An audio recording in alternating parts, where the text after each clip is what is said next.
17 mai 1945. 14h23. Un centre de détention près de Lüneburg, Allemagne du Nord. La pluie martèle le toit ondulé. Greta Müller se tient dans la file de traitement. Son uniforme d'Elferine de la Wehrmacht trempé, regardant le sergent britannique au bureau d'accueil. Il écrit quelque chose dans un registre avec une précision soigneuse. Quand vient son tour, il lève les yeux. « Non », demande-t-il à travers un interprète. Elle le donne, s'attend à une gifle, une bousculade, des mains brutales.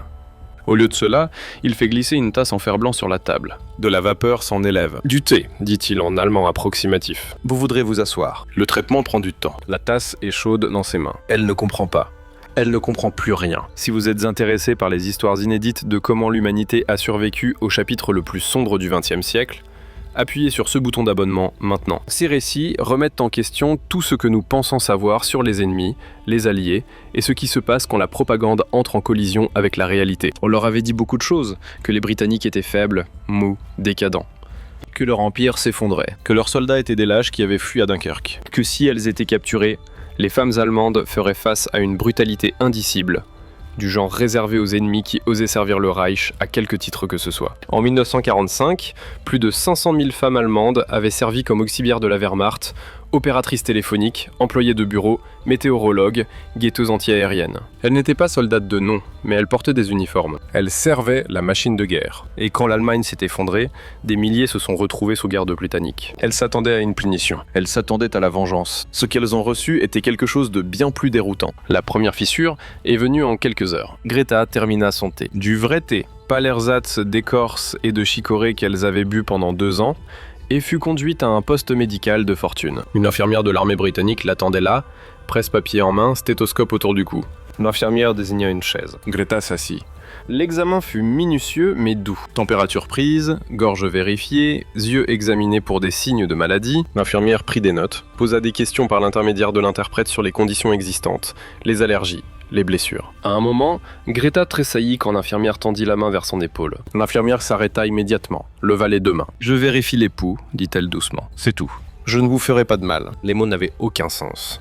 Pourquoi une infirmière ennemie promettrait-elle de ne pas vous faire de mal? Pourquoi s'en soucierait-elle? Mais la douceur dans sa voix était indéniable. Quand une blessure mineure au bras de Greta fut découverte, fil de fer barbelé 2 jours auparavant, l'infirmière la nettoya et la pansa avec une attention soigneuse. Elle utilisa de l'antiseptique, de vrais bandages, pas des chiffons. « Vous devrez garder cela propre, dit l'infirmière. Revenez dans 3 jours pour que nous puissions le vérifier. 3 jours, comme si Greta avait un avenir. » La Grande-Bretagne détenait environ 400 000 prisonniers allemands en 1946, avec un traitement qui était strict mais généralement humain, et moins de prisonniers sont morts en captivité britannique que dans d'autres nations alliées. Ce n'était pas accidentel, c'était une politique. La Convention de Genève de 1929 a établi des protocoles clairs. Les prisonniers devaient être logés adéquatement, nourris suffisamment et protégés de la violence. Le gouvernement britannique a introduit un programme de rééducation destiné à démontrer les maux du régime nazi tout en promouvant les avantages de la démocratie. Mais au-delà des exigences légales, il y avait autre chose. Un engagement culturel envers l'ordre, les normes, l'idée que la façon dont vous traitez vos ennemis définit qui vous êtes.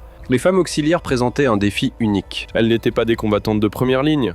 Pourtant, elles avaient servi la Wehrmacht. Les contrôles de sécurité ont été effectués pour identifier celles ayant des liens avec des crimes de guerre ou une idéologie nazie pure et dure. Les autres ont été traitées comme des personnes déplacées ou du personnel auxiliaire. Techniquement, pas des prisonnières de guerre selon la définition stricte, mais sous contrôle allié néanmoins. Les taux de mortalité ont été maintenus remarquablement bas. Les inspections étaient régulières. La Croix-Rouge surveillait les conditions. Le message était clair. Nous ne deviendrons pas ce que nous avons vaincu. Le traitement a pris 2 jours.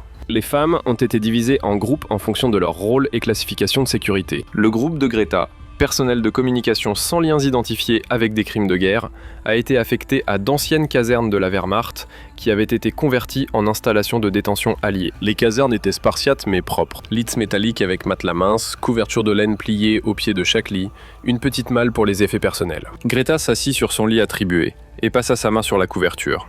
Elle était épaisse, chaude, entière. Pendant la première année de 1945, elle avait dormi sous des manteaux et des rideaux déchirés, alors que le front de l'Est s'effondrait.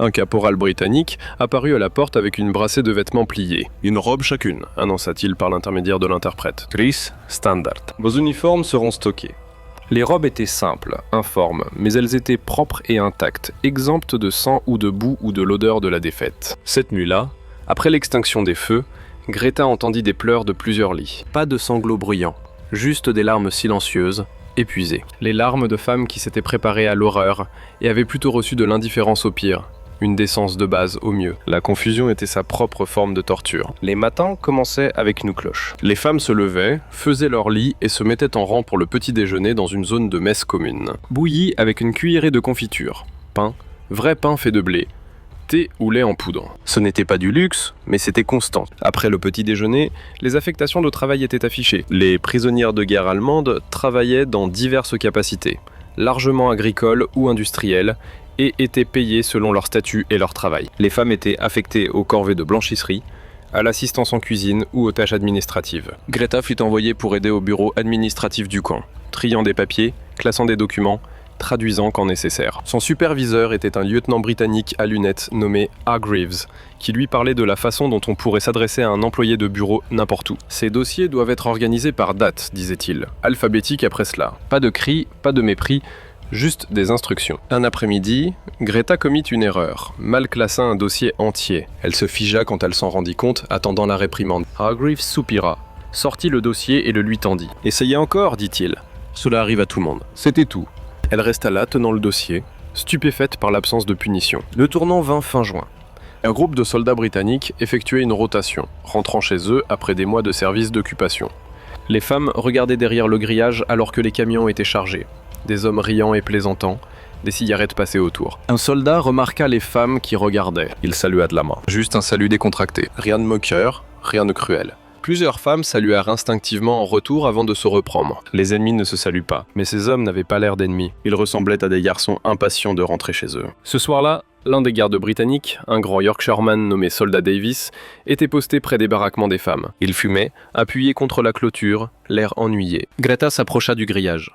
« Excusez-moi, dit-elle en anglais hésitant. » Davis leva les yeux. « Ouais, pourquoi êtes-vous gentil ?» Elle cherchait le mot avec nous. Davis prit une bouffée, exhala lentement. « Pourquoi ne le serions-nous pas ? Nous sommes ennemis. » Il haussa les épaules. « La guerre est finie. Non. Vous êtes juste des gens maintenant. Juste des gens. » On l'avait appelé de nombreuses choses. Auxiliaires, atouts, rouages dans la machine, mais pas juste des gens depuis très longtemps. Davis jeta sa cigarette et s'éloigna. Greta resta près de la clôture longtemps après son départ. En août, les restrictions s'étaient considérablement assouplies. Les femmes avec des dossiers de sécurité propres et une coopération démontrée étaient autorisées à travailler à l'extérieur des installations de détention, principalement dans des fermes souffrant de graves pénuries de main-d'œuvre. Greta fut affectée à une ferme laitière dans le Hampshire, dirigée par un couple âgé, les Wainwright. Elle y fut escortée par un caporal britannique qui la déposa à la porte de la ferme et partit. Pas de chaîne, pas de garde en faction. Madame Wainwright, une femme dans la soixantaine avec des mains calleuses et un comportement sans détour, regarda Greta de haut en bas. « Vous savez traire une vache ? » « Non, madame. »« Vous apprendrez. » Vanessa. Le travail était dur. 6 vaches, 2 fois par jour, plus les tabourets de traite, le transport de nourriture, le nettoyage de l'équipement. Mais à midi, Madame Wainwright l'appela dans la cuisine. Le déjeuner était disposé sur la table. Sandwich au fromage, cornichons, une théière de thé fort. « Asseyez-vous, dit Madame Wainwright. » Greta hésita. « Asseyez-vous, répéta la femme plus fermement cette fois. Greta s'assit. Elles mangèrent dans un silence presque total. Le seul son était le tic-tac d'une horloge et le froissement de papier ciré. Monsieur Wainwright finit par parler. « Nous avons perdu notre fils à Arnhem, dit-il. Parachutiste !» Le souffle de Greta se coupa. Elle fixa son assiette. « Je suis désolé. » Monsieur Wainwright hocha lentement la tête. « Ce n'était pas votre faute. Ce n'était pas la nôtre non plus. Juste cette foutue guerre. » Il mordit dans son sandwich et ne dit plus rien. Cette nuit-là, allongé sur son lit de camp au centre, Greta ne pouvait pas concilier cela. Un couple britannique qui avait perdu son fils à la guerre l'avait nourri, lui avait enseigné, l'avait traitée comme une travailleuse, pas une prisonnière. Elle essaya de convoquer de la haine pour eux, ne put la trouver. Essaya de convoquer la fierté du Reich, ne trouva que des cendres. En septembre, les femmes se rassemblèrent dans la salle de récréation pour ce qui était appelé un film de rééducation. Elles entrèrent à contre-cœur, s'attendant à de la propagande. Ce qu'elles virent étaient des images de Bergen-Belsen, de Dachau. Des corps squelettiques empilés comme du bois de chauffage. Des squelettes vivants aux yeux creux, chambre à gaz, crématorium. Certaines femmes se détournèrent, d'autres pleurèrent. Quelques-unes restèrent assises, le visage de pierre, refusant de croire. Greta regarda en silence, ses mains serrées sur ses genoux. Elle avait entendu des murmures pendant la guerre, des rumeurs sur des camps à l'Est, mais la machine de propagande les avait rejetés comme des mensonges ennemis, comme des exagérations. Ce n'était pas une exagération. Quand le film se termina, un officier britannique se leva. « C'est ce que vous avez servi, dit-il calmement. Toutes ne saviez pas, Mais toutes vous l'avez permis. Les mots tombèrent comme des pierres. Cette nuit-là, les débats éclatèrent. C'est faux, insista Ursula, une ancienne opératrice radio. Propagande britannique pour nous faire sentir honteuses. Tu es une idiote, répliqua Helga, qui pleurait depuis le film. Ma cousine travaillait près de Dachau. Elle m'a dit des choses que je ne voulais pas croire. Même si c'est vrai, conta Ursula. Nous suivions les ordres. Nous n'avions pas le choix. Nous avions le choix, dit calmement Greta. Nous avons choisi de ne pas poser de questions. La pièce tomba dans le silence parce que c'était le cœur du problème, n'est-ce pas? Elles avaient toutes choisi le confort plutôt que la curiosité, l'obéissance plutôt que le doute, et des millions étaient morts à cause de ces petits choix lâches. Si cette histoire vous fait réfléchir, vous met mal à l'aise de la bonne façon, abonnez-vous maintenant. Les vérités les plus dures de l'histoire sont celles dont nous avons le plus besoin. En 1947, quelque chose de remarquable se produisait. Une fois l'interdiction des relations amoureuses levée, 796 mariages entre prisonniers de guerre allemands et femmes britanniques ont eu lieu immédiatement. Ce n'était pas entre auxiliaires et hommes britanniques. Les règlements différaient, mais le phénomène illustrait un changement plus large. D'anciens ennemis devenaient voisins, collègues, parfois familles. Greta rencontra ce changement de première main quand elle rencontra Thomas, un sergent britannique qui travaillait au bureau administratif où elle avait été affectée. Il était calme, méthodique, avec des doigts tachés d'encre et un sens de l'humour pince sans rire. Il ne flirtait pas. Les règlements l'interdisaient, et tous deux étaient trop prudents pour cela. Mais ils parlaient pendant les pauses thé de livres, de la ferme sur laquelle Greta travaillait, du plan de Thomas de devenir instituteur après la démobilisation. Un jour, il demanda « Que ferez-vous après ?» Elle n'avait pas pensé si loin. « Je ne sais pas. Retourner en Allemagne, je suppose. » Pourquoi ? Elle n'avait pas de réponse. La maison familiale à Hambourg était en ruine. Ses parents morts dans le bombardement incendiaire. Son frère porté disparu sur le front de l'Est. Thomas la regarda attentivement. « Il y a des programmes de réinstallation si vous vouliez rester en Grande-Bretagne. Pourquoi pas ? Pourquoi pas ? Parce qu'ils étaient ennemis, parce qu'elle avait servi le Reich, parce qu'elle ne pouvait pas finir sa pensée. Les raisons avaient cessé d'avoir un sens. Octobre 1946. Greta se tenait dans les toilettes des femmes du centre de détention, fixant son reflet. Elle se reconnaissait à peine. Ses joues s'étaient remplies, sa peau avait retrouvé des couleurs. Les cernes sous ses yeux avaient disparu. Elle avait l'air en bonne santé, reposée, vivante. Derrière elle, dans le miroir, elle vit Helga se coiffant, Ursula se lavant le visage. Toutes transformées, des fantômes aux yeux creux qui étaient arrivés 17 mois plus tôt. Les Britanniques avaient fait cela. L'ennemi les avait rétablis en santé pendant que l'Allemagne gisait en ruine. Elle pensa à la propagande qu'elle avait crue. Les discours sur la faiblesse britannique, sur la supériorité aryenne, sur la justesse de la force allemande, tous des mensonges. La chose la plus forte que les Britanniques avaient faite était de montrer de la retenue, traiter les ennemis comme des humains, refuser de devenir des monstres pour combattre des monstres. Cette retenue avait accompli ce qu'aucune arme ne pouvait. Elle avait démoli sa certitude. Greta se détourna du miroir et sortit. Davis était de nouveau en service à la clôture, fumant, comme d'habitude. Elle s'approcha du grillage. Soldat Davis. Il regarda. Ouais. Merci. Il fronça les sourcils, confus. Pourquoi ? Pour nous avoir traités comme des gens. Davis avait l'air embarrassé, changea de position. « Je fais juste mon travail, ma belle. » Mais ce n'était pas juste un travail, c'était un choix. Chaque jour, chaque interaction, chaque petite gentillesse avait été un choix. Et ces choix avaient tout changé. Le rapatriement des prisonniers allemands commença en septembre 1946. Les femmes auxiliaires eurent l'option de retourner en Allemagne ou dans certains cas de postuler à des programmes de réinstallation si elles n'avaient pas de famille ou de perspectives vers lesquelles retourner. Greta choisit de rester, non pas parce qu'elle avait cessé d'être allemande, mais parce que l'Allemagne, telle qu'elle l'avait connue, l'Allemagne en laquelle elle avait cru n'existait plus. Peut-être n'avait-elle jamais existé. Elle s'installa dans le Hampshire, prit un emploi à la ferme Wainwright de façon permanente, épousa finalement un homme local qu'elle avait rencontré à l'église, Passe Thomas, il était parti, avait poursuivi sa carrière d'enseignant ailleurs, mais quelqu'un également gentil, également ordinaire. Elle n'oublia jamais ce qu'elle avait appris dans ces mois après la guerre, que la propagande est un poison qui ne se lave pas facilement, que vos ennemis pourraient être plus humains que vos propres dirigeants. Que la vraie force n'est pas la volonté de détruire, mais la discipline de ne pas le faire. Des années plus tard, en 1962, la fille de Greta lui posa des questions sur la guerre. « Avais-tu peur ?» demanda la fille. « Quand tu as été capturée. » Greta réfléchit soigneusement avant de répondre. « Oui, dit-elle, mais pas de ce que j'attendais. J'avais peur parce qu'ils étaient gentils, et la gentillesse d'un ennemi est l'arme la plus dangereuse de toutes. Pourquoi ?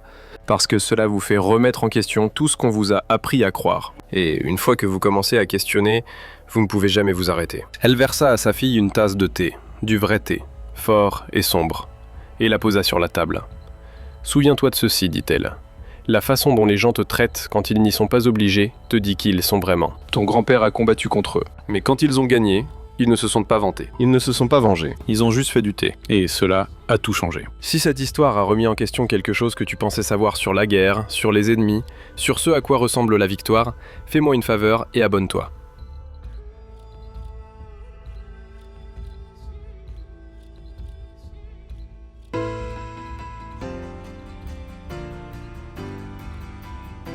Active cette cloche de notification. Partage ceci avec quelqu'un qui a besoin de l'entendre. Ces histoires comptent parce qu'elles nous rappellent que même dans les heures les plus sombres de l'humanité, il y avait des gens qui ont choisi la décence plutôt que la cruauté, la retenue plutôt que la vengeance, la civilisation plutôt que le chaos. La tasse de thé que Greta tenait ce premier jour n'était pas juste une boisson. C'était une déclaration, une affirmation que même dans la défaite, même en captivité, la dignité humaine serait honorée. Parfois, l'arme la plus forte est celle que vous choisissez de ne pas.